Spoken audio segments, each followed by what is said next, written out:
అధ్యక్ష, ఈ బిల్లును ప్రవేశపెట్టినటువంటి మంత్రి గారిని, ఈ బిల్లు తయారు చేసినటువంటి అధికారులను నేను మనస్ఫూర్తిగా అభినందిస్తా ఉన్నాను. బిల్లు బాగా చదివాను అధ్యక్ష, చాలా సమగ్రంగా చక్కగా ఈ బిల్లు తయారు చేశారు. వారిని అభినందిస్తూ ఉన్నాను అధ్యక్ష. అయితే కొన్ని సూచనలు చేయాలనుకుంటున్నాను, కొన్ని ప్రభుత్వం దృష్టికి తేవాలనుకుంటున్నాను. అయితే గౌరవనీయులు మంత్రి గారు చక్కగా వివరించారు కూడా. నేను చూస్తూ ఉంటుంది, కమ్సే కమ్ కౌసర్ మొహియుద్దీన్ గారన్నా గతంలో కేసీఆర్ గారు దాదాపు 1800 కోట్లతో ఈ దేవాలయం కట్టారు, చక్కగా నిర్మించారు అని ఎంఐఎం సభ్యులు కౌసర్ మొహియుద్దీన్ గారు కేసీఆర్ గారి కృషిని గుర్తించారు. ఐ థాట్ మా సోదరిమణి సురేఖ గారు కూడా కేసీఆర్ గారు ఇంత అద్భుతమైన దేవాలయాన్ని నిర్మించారని ఎక్కడన్నా ఒక మాట ప్రస్తావన వస్తుందని ఆశపడ్డా కానీ అది ఎక్కడ కూడా రాలేదు. సరే, అది వారి విజ్ఞత అధ్యక్ష.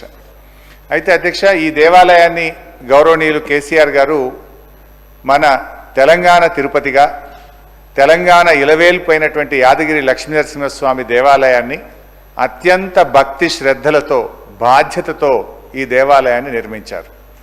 సరే, మనం చూస్తున్నాం ఈ దేశంలో కొంతమంది రాజకీయాల కోసం దేవుణ్ణి ఉపయోగించుకుంటుంటారు. కానీ కేసీఆర్ గారు ఎక్కడ కూడా దీన్ని రాజకీయం కోసమో ప్రచారం కోసం ఎక్కడ కూడా ప్రయత్నం చేయలేదు. బాధ్యతతో భక్తితో ఈ దేవాలయాన్ని అభివృద్ధి చేసినటువంటి విషయాన్ని మనందరం కూడా గుర్తించాల్సిన అవసరం ఉంది. దాదాపు ఈ దేవాలయ అభివృద్ధికి 2000 కోట్ల రూపాయలు ఖర్చు పెట్టడం జరిగింది. ఒక దేవాలయమే కాదు, ముంగటికి ఒక 1000 ఏళ్ల నాటికి కూడా ఆ రోడ్లు కానీ పార్కింగ్ కానీ అన్ని విషయాలను కూడా సమగ్రంగా ఆలోచించి అత్యంత భక్తి బాధ్యతలతో ఈ దేవాలయాన్ని అభివృద్ధి చేశారు అధ్యక్ష. ఇన్ఫ్యాక్ట్ అప్పుడు నేను వైద్య ఆరోగ్య శాఖ మంత్రిగా కూడా ఉంటిని. ముఖ్యమంత్రి గారు పిలిచి అక్కడ ఒక మెడికల్ కాలేజ్ కూడా శాంక్షన్ చేయండి, ఇప్పటికే రోజుకు 50,000 మంది భక్తులు వస్తున్నారు, రాను రాను రోజుకు 1,00,000 మందికి దాటేటువంటి అవకాశం ఉంటుంది, ఏదైనా మెడికల్ ఎమర్జెన్సీ వస్తే కూడా మనము అక్కడ ట్రీట్మెంట్ అందే విధంగా ఒక మెడికల్ కాలేజ్ కూడా నల్గొండ జిల్లా భువనగిరి యాదాద్రి జిల్లా మెడికల్ కాలేజ్ను అక్కడే పెట్టండి అని చెప్తే నేను శాంక్షన్ కూడా చేశాను. స్థల పరిశీలనకు కూడా అక్కడికి వెళ్ళి మేము చూడడం కూడా జరిగింది. బహుశా మరి అది ఇంకా ప్రారంభమైనట్టయితే నాకు తెలియదు. అక్కడ మెడికల్ కాలేజ్ రావడం ద్వారా ఏమైందంటే ఇటు భువనగిరిలో మనకి ఎయిమ్స్ మెడికల్ కాలేజ్ వచ్చింది. సో యాదాద్రి దగ్గర గవర్నమెంట్ మెడికల్ కాలేజ్ అక్కడ పెడితే ఏమైందంటే 2 మెడికల్ కాలేజీలు ఉంటాయి. వచ్చేటువంటి వేలాది మంది భక్తులకు అక్కడ కొంత ఏదైనా హెల్త్ ఎమర్జెన్సీలో కూడా వైద్యం దొరుకుతుంది అనేటువంటి దూరదృష్టితో నేను వెళ్ళి స్థల పరిశీలన అప్పటి ఎమ్మెల్యే గారు మేము చూసాము. మరి అది రానట్టుంది, అది వస్తే మంచిదేమో ఆలోచించండి భక్తుల కోసం. ఎందుకంటే ముసలి వాళ్ళు వస్తారు, పేదలు వస్తారు, ఏదైనా ఎమర్జెన్సీ వచ్చినప్పుడు వైద్యం కూడా అందుబాటులో ఉండాల్సినటువంటి అవసరం ఉంది.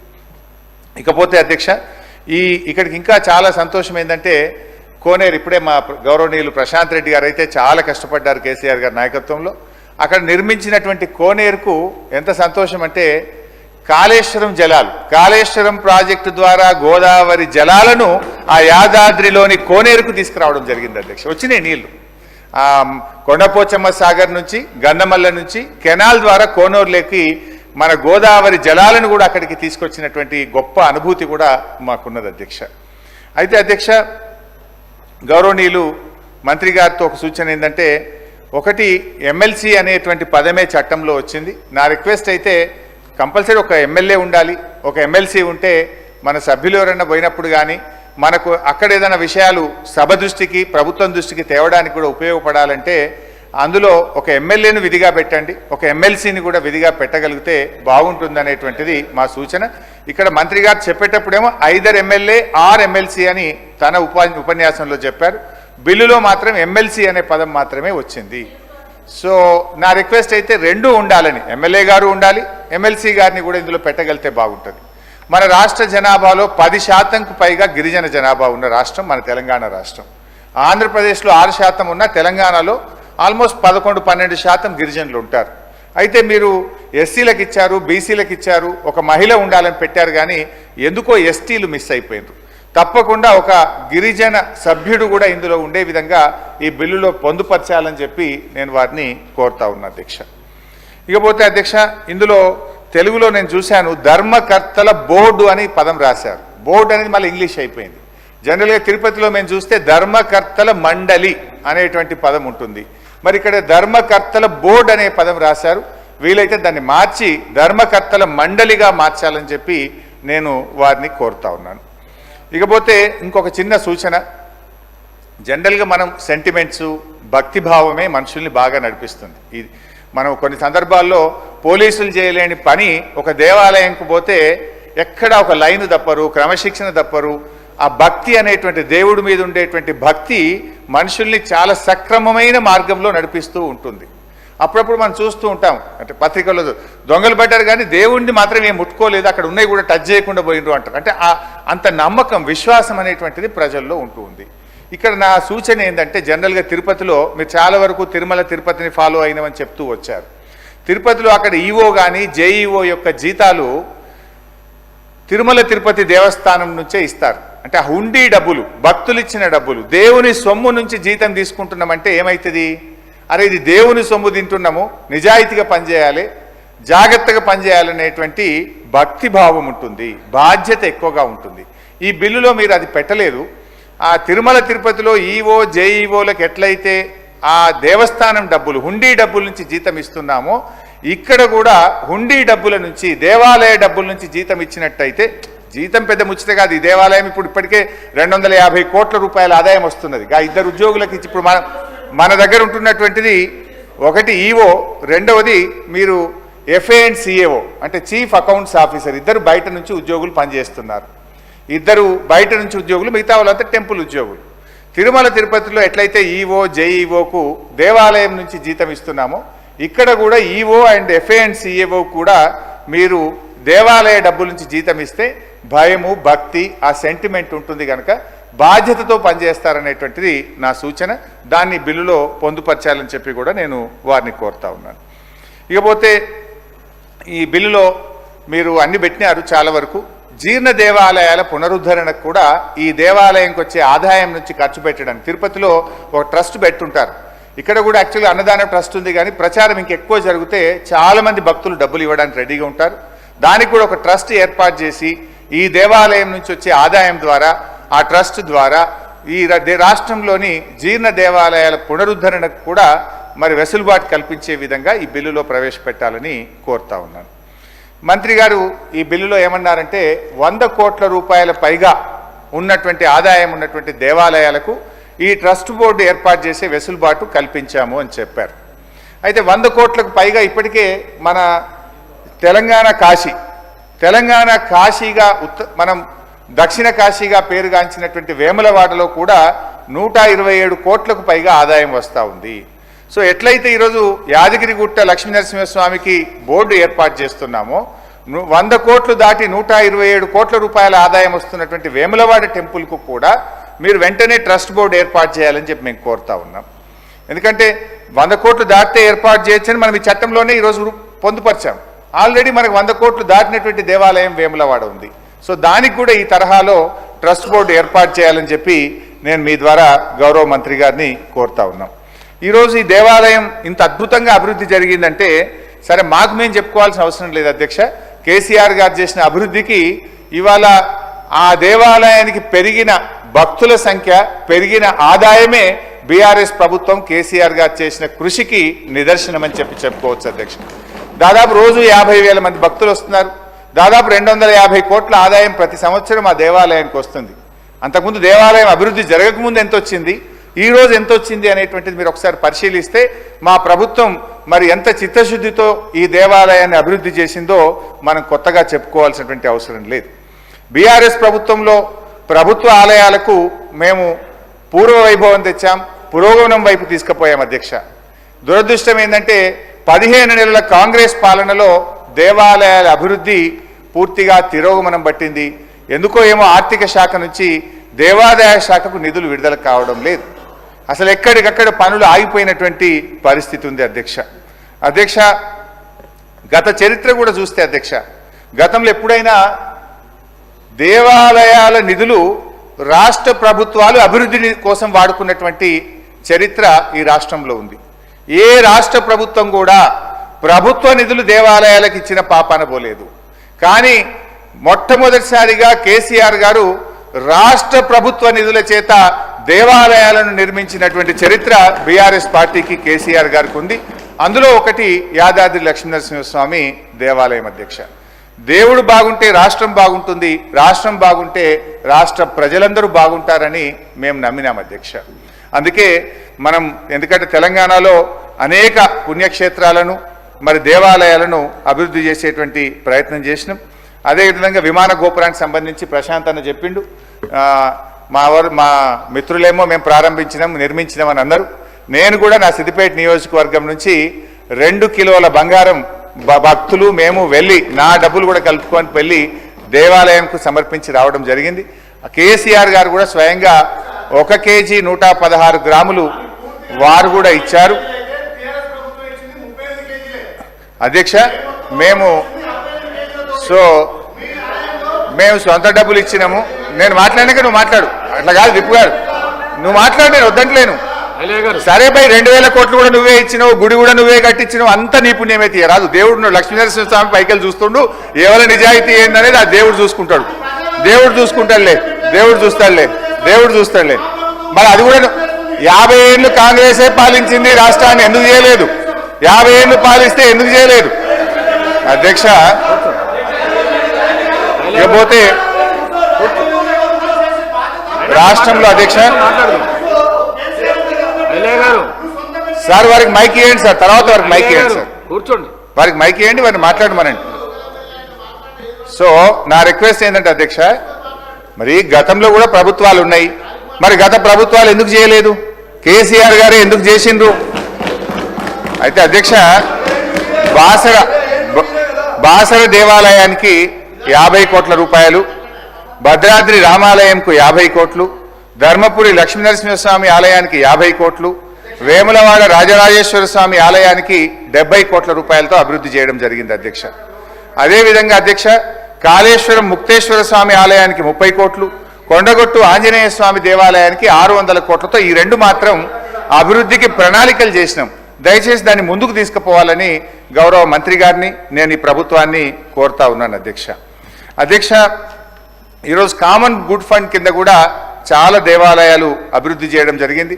ప్రతి సంవత్సరం తక్కువ 50 కోట్ల రూపాయలు ఈ గ్రామీణ ప్రాంతంలో ఉండేటువంటి దేవాలయాల అభివృద్ధికి బడ్జెట్ నుంచి మేము నిధులు ఇచ్చాం. Every year not less than around 50 crores ఇచ్చేవాళ్ళం. అయితే ఈ 15 monthsలో 1 రూపాయి కూడా విడుదలైతలేదు. మరి గతంలో CGFలో శాంక్షన్ అయినటువంటి టెంపుల్స్ను డెవలప్ చేయడానికి కూడా ప్రయత్నం చేయాలి, వాటికి టెండర్లు పిలవాలి, ఆ పనులను ముందుకు తీసుకొని పోవాలని చెప్పి మీ ద్వారా నేను గౌరవ మంత్రి గారిని కోరుతా ఉన్నా. ఇకపోతే అధ్యక్ష నేనేమి చెప్పే దాంట్లో డీవియేషన్ ఉంటే తప్పు ఉంటే మంత్రి గారు సమాధానం చెప్పమనండి. నేను మంచి అన్న బిల్లు బాగా రూపొందించిండ్రు, నేను అధికారులను మంత్రి గారిని అభినందించిన, మాకు ఆ ఫెయిర్నెస్ ఉంది, మీకుంటే మీ విజ్ఞత అధ్యక్ష. ఇకపోతే ఉద్యోగుల గురించి వాస్తవంగా చెప్పాలంటే దేవాలయ ఉద్యోగులకు గతంలో ఎప్పుడు కూడా రాష్ట్ర ప్రభుత్వం నుంచి జీతాలు ఇచ్చేవాళ్ళు కాదు. వాళ్ళకి ఏమైందంటే ఆ దేవాలయ హుండీలో డబ్బులు వస్తే వాళ్ళు జీతాలు తీసుకునే పరిస్థితి. సంవత్సరానికి ఒకసారి జాతరనో సంవత్సరానికి ఒకసారి కళ్యాణమో ఉంటే ఆ 4-5 నెలల జీతం ఒక్కసారి పడేది వాళ్ళకి. ఒక్కొక్కసారి 3 నెలలు 4 నెలల దాకా జీతాలు రాని పరిస్థితి ఉండేది. కానీ మొట్టమొదటిసారిగా గౌరవనీయులు కేసీఆర్ గారు వారి దృష్టికి, ఎందుకంటే నాకు బాగా గుర్తు, అప్పుడు అయ్యగారులందరూ రోడ్ల మీద ధర్నాలు చేసిండు. అప్పుడు కిరణ్ కుమార్ రెడ్డి ముఖ్యమంత్రిగా ఉన్నప్పుడు కాంగ్రెస్ ప్రభుత్వంలో మాకు 010 కింద జీతాలు ఇవ్వాలని ధర్నాలు చేస్తే నేను కూడా ఆ ధర్నాల్లో పాల్గొని ఉంటుంది. తర్వాత మా ప్రభుత్వం వచ్చిన తర్వాత అధ్యక్ష ధూపదీప వేరు, ఎండోమెంట్ ఎంప్లాయీస్ వేరు. ఎందుకంటే అర్చకో హరి సాక్షి అంటారు, ఆలయంలో ఉండే పూజారి కూడా దైవంతో సమానం. అందుకే అధ్యక్ష మేము వారికి రాష్ట్ర ప్రభుత్వ ఖజానా నుంచి జీతాలు ఇచ్చిన ప్రభుత్వం బీఆర్ఎస్ ప్రభుత్వము. వారికి గ్రాంట్ ఇన్ ఎయిడ్ ద్వారా వేతనాలు ఇచ్చి ప్రతి నెల ఎప్పటికప్పుడు జీతాలు వచ్చేటట్టు ఈ దేవాదాయ శాఖ ఉద్యోగులకు మొట్టమొదటిసారిగా మన రాష్ట్రంలో చట్టాన్ని సవరించి వారికి మేము ఉద్యోగాలు ఇచ్చాము అధ్యక్ష. సరే గౌరవ ముఖ్యమంత్రి గారు రేవంత్ రెడ్డి గారు కూడా మేము 1వ తారీఖే జీతాలు ఇస్తామని చెప్తున్నారు, సంతోషం. ఇవాళ మనం 18వ తారీఖు అధ్యక్ష. ఈ రోజు 18వ తారీఖు కూడా ఈ రాష్ట్రంలో దేవాదాయ శాఖ ఉద్యోగులకు ఇంకా జీతం పడలేదు, ఇవాళకి కూడా జీతం పడలేదు అధ్యక్ష. సో నేనేమంటే మీరు 1వ తారీఖు జీతం వస్తానంటారు, దేవాదాయ శాఖ ఉద్యోగులకు ఇలా 18వ తారీఖు అయినా జీతం పడని పరిస్థితి ఉన్నది. దయచేసి అందరికి ఇచ్చినట్టు వీళ్ళకు కూడా 1వ తారీఖు జీతం ఇవ్వాలి, దీన్ని పరిశీలించండి అని కోరుతున్నా అధ్యక్ష. అట్లే కారుణ్య నియామకాలకు కూడా ఒక 86 మంది, అప్పుడు నేను ఫైనాన్స్ మినిస్టర్గా ఉంటూ ఈ 86 మంది దేవాదాయ శాఖ ఉద్యోగులు ఎవరైనా చనిపోతే వారి పిల్లల్ని వాళ్ళ పిల్లలకు ఉద్యోగం ఇవ్వడానికి అవకాశం ఇస్తే దాన్ని అవకాశం ఇస్తూ ఫైనాన్స్ మినిస్టర్గా నేను వాళ్ళను కూడా ఈ గ్రాంట్ ఇన్ ఎయిడ్ స్కీమ్లో యాడ్ చేయండి అని చెప్పి ఆ రోజు నేను ఫైల్ క్లియర్ చేసిన చివరి రోజుల్లో. ఆ 86 మందికి ఇప్పుడు సంవత్సరం నుంచి జీతం వస్తలేదు. దయచేసి వారిని కూడా గ్రాంట్ ఇన్ ఎయిడ్ కింద పెట్టి వారికి కూడా నెల నెల జీతాలు వచ్చేటట్టు చూడాలని చెప్పి కూడా నేను కోరుతున్నా అధ్యక్ష. సరే, ధూపదీప నైవేద్యం అప్పుడున్న కాంగ్రెస్ ప్రభుత్వం దేవాలయాల్లో పూజల కోసం 2000 రూపాయలు ఇవ్వడం జరిగింది. అంటే దీపం పెట్టడానికి, పూజలు చేయడానికి, అయితే చేసిన అయ్యగారికి కూడా ఎంతో కొంత ఉండాలని. దాన్ని కేసీఆర్ గారు వచ్చిన తర్వాత అధ్యక్ష 2000 రూపాయలు ఉన్న ధూపదీప నైవేద్యాన్ని 10,000 రూపాయలకు పెంచడం జరిగింది. ముందు 6,000 రూపాయలకు పెంచాం, తర్వాత దాన్ని 10,000 రూపాయలకు ధూపదీప నైవేద్యం పెంచాం. సరే, కాంగ్రెస్ పార్టీ మొన్న ఎన్నికల మేనిఫెస్టోలో ఏమన్నారంటే కేసీఆర్ గారు 10,000 చేసిండ్రు, మేము వస్తే 12,000 రూపాయలు చేస్తాము అని అన్నారు. సంతోషం. దయచేసి ఆ 12,000 రూపాయలు తొందరగా ఇయ్యండి. ఇప్పుడు ఆ 12,000 సంగతి ఏందో కానీ అధ్యక్ష 2 నెలల నుంచి ధూపదీప నైవేద్యానికి ₹1 అయితే రాలే అధ్యక్ష. 2 నెలల ధూపదీప నైవేద్యం ₹1 రాలే. దయచేసి ఆ డబ్బులు విడుదల చేయండి. ఆ 12,000 రూపాయలు ఏదైతే మీ మేనిఫెస్టోలో చెప్పినరో ఆ 12,000 రూపాయలు కూడా ధూపదీప నైవేద్యానికి ఇవ్వాలని చెప్పి కూడా కోరుతున్నా అధ్యక్ష. ముగిస్తారు 3 నిమిషాలు, just 3 minutes I will finish sir. మా శ్రీధర్ అన్న లేడు, 3 నిమిషాలు అధ్యక్ష, 3 నిమిషాలు. శ్రీధర్ బాబు గారు లేరు. ఎందుకక్క సీతక్క గట్ల చేయకక్క, నీ దగ్గర కూడా సమ్మక్క సారక్కకు ఏడాదికి 100 కోట్లు ఇచ్చినాం కాదక్క, 100 కోట్లు ఇచ్చి సమ్మక్క దేవుని గురించి కూడా చేసాం కాదక్క. జర్రా అక్క, నేను ఏమంటలేను, నిన్ను దేవుని గురించి మాట్లాడితే గింత తిప్పల పెట్టకురి. 3 నిమిషాలు సార్. అధ్యక్ష, మా శ్రీధర్ బాబు గారు లేరు, బట్ శ్రీధర్ బాబు గారు లేరు కానీ మా మేడం ఉన్నారు శైలజారామయ్య గారు. I hope she will bring it to the notice of Sridhar Babu గారు. ఒక చిన్న విషయం నేను చెప్పాలనుకుంటున్నా అధ్యక్ష.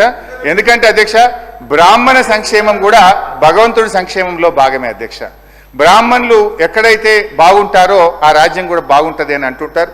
దాంట్లో భాగంగా పేద బ్రాహ్మణుల కోసం ప్రతి సంవత్సరం 100 కోట్ల రూపాయల సంక్షేమ నిధిని బీఆర్ఎస్ ప్రభుత్వం ఏర్పాటు చేసింది. బ్రాహ్మణులలో కూడా సార్ పేదోళ్ళకి పిల్లనిస్తలేరు. ఎవరు అర్చక వృత్తిలో ఉంటే పిల్లనిస్తలేరు అని చెప్పి వాళ్ళ అర్చక వృత్తిని వదులుకుంటే ఇవాళ తెలంగాణలో ఉత్తరప్రదేశ్ నుంచి అయ్యగారులు వచ్చి హిందీలో అవి మంత్రాలు చదువుతున్నారు. మా అయ్యగారులు కూడా దొరకలేరు ఇవాళ. సో అందుకే దాన్ని దృష్టిలో పెట్టుకొని రాబోయే రోజుల్లో కష్టమవుతుంది.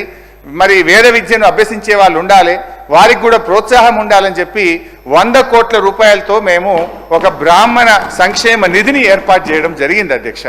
కానీ దురదృష్టం ఏంటంటే కాంగ్రెస్ పార్టీ అధికారంలోకి వచ్చిన తర్వాత అసలు బ్రాహ్మణ పరిషత్ ఉన్నదా లేదా, అక్కడ ₹1 కూడా విడుదల కావట్లేదు. మొత్తం కార్యక్రమాలన్నీ కూడా కుంటుపడ్డటువంటి పరిస్థితి ఉంది అధ్యక్ష. అధ్యక్ష, హైదరాబాద్లో 10 కోట్ల రూపాయలతోని అద్భుతంగా బ్రాహ్మణ సదన్ కూడా నిర్మించాం అధ్యక్ష. అదేవిధంగా రాష్ట్ర వ్యాప్తంగా కూడా సూర్యాపేట, ఖమ్మం, మదిర ఈ 3 చోట్ల కూడా బ్రాహ్మణ సదనాలు ప్రారంభమైనవి. ఈ 15 నెలల నుంచి పని ముందుకు పోతలేదు, దాన్ని కూడా పూర్తి చేయాలని చెప్పి కోరుతూ అధ్యక్ష, చివరగా అధ్యక్ష నేను కోరేది మా శైలజారామయ్య గారు శ్రీధరణ దృష్టికి తీసుకుపోయి వారిని విన్నోవర్ అయి ఫైనాన్స్ మినిస్టర్ మీద ఒత్తిడి పెట్టి ఈ నిధులు విడుదల చేయాలి. ప్రపంచవ్యాప్తంగా ఉన్నటువంటి వాళ్ళందరూ కూడా చూస్తున్నారు. ఎందుకంటే అధ్యక్ష మనకు విదేశీ విద్యా పథకం కింద 300 మంది బ్రాహ్మణ పేద విద్యార్థులను ఎంపిక చేసి విదేశాలకు పంపినాం.